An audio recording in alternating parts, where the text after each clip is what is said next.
شما دوستانی عزیز من امشب یک خوشخبر هم برای زنها و هم برای مردها دارم. تا امروز زنها می توانستند که در خانه نشسته کار کنند و از 70 سومون تا 7000 سومونی درآمد بینند و غیر از این تحفه ها به دست بیارند.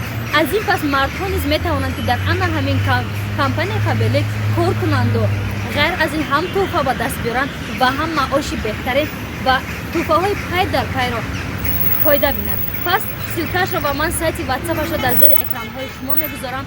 مردها نیز میتوانند از این پس کار کنند و هم زنها میتوانند در شرکت پبلیک هم کار کرده توفه به دست بیارند، غیر از این معاش بگیرند.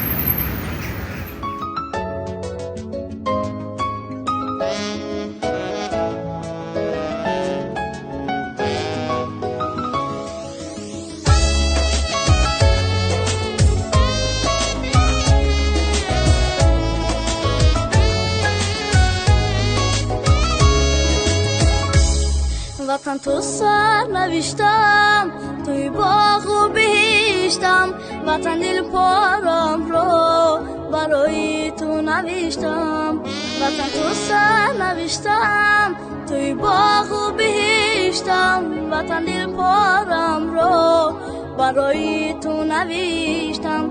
عجب تو نازنینی چیز با سرزمینی، تمنا میکنم و خزانه را نبینی. عجب تو نازنینی چیز با سرزمینی،